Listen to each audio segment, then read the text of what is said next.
welcome to Vicky Makes and Builds. Okay, I'm doing a more selfie style intro today because the video I've got for you today is all about my camera and filming setup, and I'm going to be turning the phone around to show you basically everything, the way I've got everything set up and the equipment that I use. But it was just to give you a very quick intro to the video. This is actually kind of part of the Q&A that I have done. I've still got part 2 to bring out, but I brought out part 1 last week, and some of the questions I got were specifically related to the setup. So I got one from Vanessa, who was asking about how I do what I use to do the time lapses. Then there was Monica Mania, who asked about the lighting that I use to do the puzzles, and also, for the love of puzzles, asked me about my setup generally, which kind of covers everything. So all I'm really going to do today is show you around my puzzle room and everything I use to make the videos. And I hope you enjoy it. I hope you find it interesting. And if there's anything I've missed, or if you want to know more about, please leave a comment and I will try and answer any more questions you have. But otherwise, I hope that I answer your questions fully enough and fine for those of you that did ask me. So here goes my puzzle filming setup. Okay, so here is my setup that I have in my puzzle room. I have a room that I just do puzzling in. Before I start, I'm just going to say, please forgive those unsightly boxes in the background. They're just ones I haven't unpacked yet. I haven't got around to it, but everything else that you will see is puzzle filming related, apart from the cat. Cat doesn't really get involved with the filming unless he decides to just jump up and be in the video like today. He's got comfy on my Disney Orchestra box, which actually doesn't have the Disney Orchestra in at all. It has puzzle pieces from another puzzle, which I will get to, because I would like to tell you about it. Anyway, I think we'll maybe just start with the most important aspect of the setup, which is the camera. When I first started the channel, I purchased a vlogging kit, and after some research, I discovered that a really good kind of beginner's vlogging camera was the Canon EOS M50. And so that's what that is. It's a Canon camera, and I shoot the time-lapse footage as well as the normal speed footage on this camera. There's like different time-lapse settings, and I just set it to one that kind of can go for the longest without me having to keep kind of starting it again. So that is how I film my time lapses. I do on occasion do like a close-up time lapse using my phone. I've got a little table tripod that I use, and I can put my phone on that and get kind of close-up time lapses. And my phone is an iPhone. I've got quite an old one now, actually. It's an iPhone SE2, but I will be upgrading that soon to a iPhone 13 mini. So, you know, some of the time lapse is also on my phone, but mostly it's on this camera. This is how I get the kind of the top-down shots. So I have my tripod, which is actually new. I had to buy another tripod because the old one I had was a bit flimsy. I got it quite cheaply, and I needed just something a bit more. Hey, stop it. Got a thing about my microphone. What was I saying? Yes, I needed something a bit more sturdy. So I got this tripod, which has been really, really good. And I just bought a sort of reasonably priced extension arm to go on the top. And I counterweight the camera with a bag with 2 dumbbells in it. It's not very practical, that. I really should probably change that so that it's something that actually properly fits in the bag. But at the moment, it does the job. So that's what that's all about. My old tripod is there. I still use it. There was a little bit of a crack that appeared at the top of it, but if I use it for like my phone or something light, then it's still kind of functional. So that's just there in the corner if I need it. I always have the curtains closed, even if it's kind of, if it's a bright day and the brightness would help. Like there's just too much of a risk that the sun will shine through and then there would be big glaring lines across the puzzle table and stuff. So I always have the curtains closed. And as for lighting, I use two softbox lights. They're on like a tripod type thing. And when I'm puzzling, I have them pointed down at the table. And I have one on each side. So there's one there as well. And then when I'm doing my kind of intros and stuff and the camera's pointed over towards where I'm standing now, I put the lights just there and I point them over in the kind of the corners of the wall. What else? What else can I show you about my setup? My table is a Ikea table that I bought. It was fairly reasonably priced. It's a good size. Fits a 2,000 piece puzzle comfortably. So that's really good. And I just have the front two legs of my tripod resting on it normally, and the back leg goes on that little tiny chair, which used to be one of the children's. Went with a little desk. And the desk is long gone, but we still have the chair, so I've sort of nicked that for the purposes of filming. Right, what else can I show you? So here behind this light, if I just move it out the way a wee bit, is my MDF board that I recently acquired for doing large puzzles. That's a piece of foam board there that I've just had out for another puzzle and I've not put it away. But that has been really handy, especially for the wildlife puzzle, and it's going to be really handy for the other big puzzles that I've still got to do.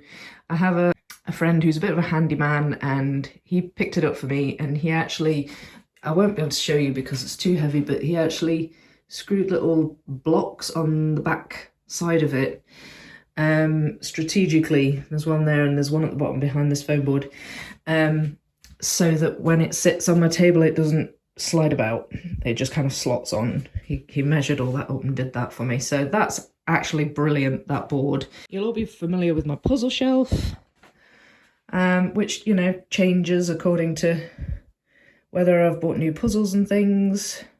I could just quickly point out a couple of new ones I've acquired recently. That one, that is a sealed Ravensburger that I found in a charity shop, and it was £3.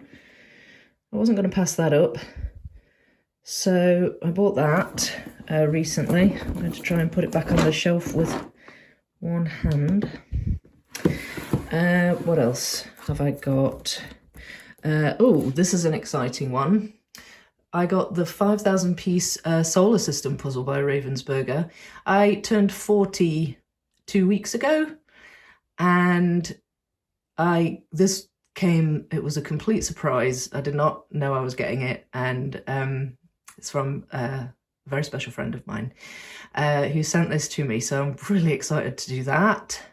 It's meant that the Vegas puzzle's been relegated to the back. I don't know what other new ones I've got. I found, oh, these were another two that I found. These were perched on top of my wildlife puzzle. Old hay puzzles that I found also in the charity shop. Again, really quite cheap, £3 each, I think they were. And I think these are like from the 70s, so these are quite exciting. I think these will make an interesting video, and they're in this funny triangular shaped box as well. So yeah, they were an exciting little find as well. I think that's it, but yeah, so that's the shelf. It's just kind of my backdrop, but it's also my main storage for the puzzles as well, so it serves a function. It's not just kind of to look aesthetically pleasing behind me. It's I think I've only got 2 puzzles on the shelf. They're just in the cupboard because they're a little bit on the big side and they just don't fit in these squares. So yeah, that's the puzzle shelf. The only thing I think I haven't shown you is this on the ceiling. This is a new addition that I haven't actually used yet. It's a ceiling mount for the camera. When I was building the wildlife puzzle, section 1, I found that I just couldn't quite get the tripod high enough to look directly down. So it was sort of tilted up slightly to get it all in, and I wasn't overly pleased with that. So I decided to get something mounted on the ceiling so I could point the camera straight down and it would have enough height to get the whole puzzle in. And then I sort of ran across this problem with battery life, because my camera came with 2 batteries, so I can keep one charging all the time and just keep swapping them over, but they only last around about half an hour. And it suddenly occurred to me that if my camera was up there, I would have to climb up on a chair every half an hour and take it off the mount and change the batteries. So again, my handyman friend put this white cover up and ran the cable through. He had to extend it because the plug socket's down at the bottom behind the shelf. And that basically plugs into like a sort of a dummy battery and then goes in the camera. And so it means the camera runs off the mains supply, power supply. So it will just keep going and going, and I won't have to keep getting up and changing the camera. So I'm looking forward to using that for my next large puzzle, which will be, and now this is the part I was going to show you that I mentioned at the beginning, and I'm afraid it's going to mean dislodging you, Grace. I'm so sorry, you look very cozy, but I'm going to have to ask you to get off. Oh. Can you get off? No?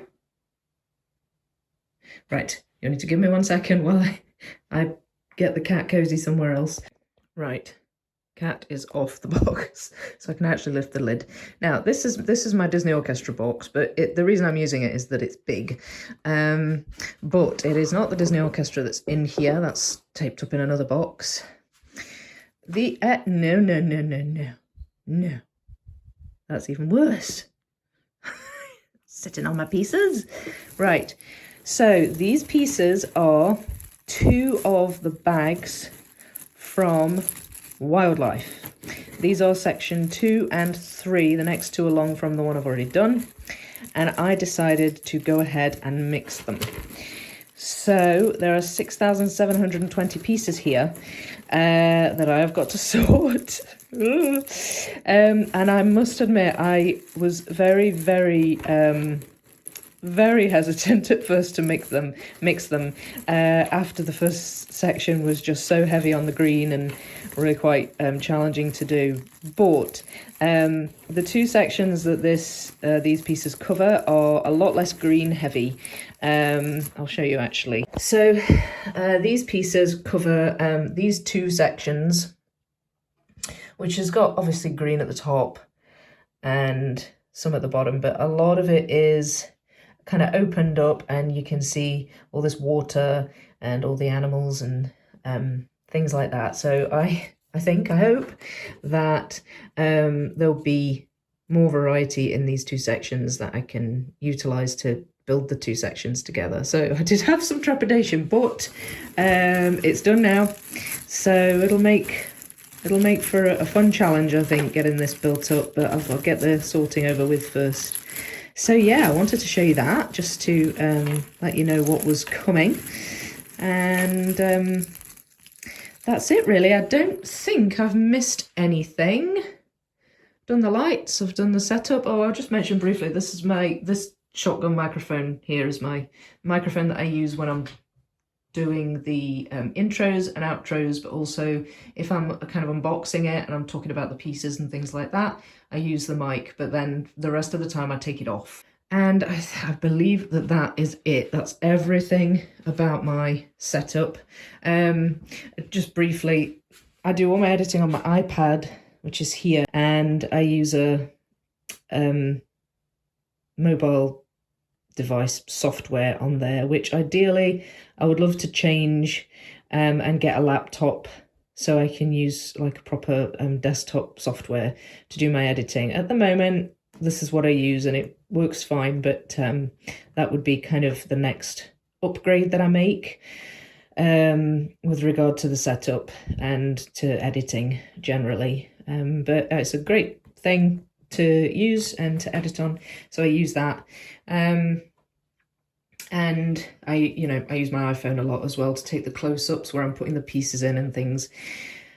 And I believe that that is it. So if I have missed anything, or if you want kind of fuller answers to any of your questions, those that asked me about my setup, then please leave a comment and I will endeavour to answer it for you. But in the meantime, I'm going to say goodbye from me and goodbye from Grace. And I will see you in the next video. Bye.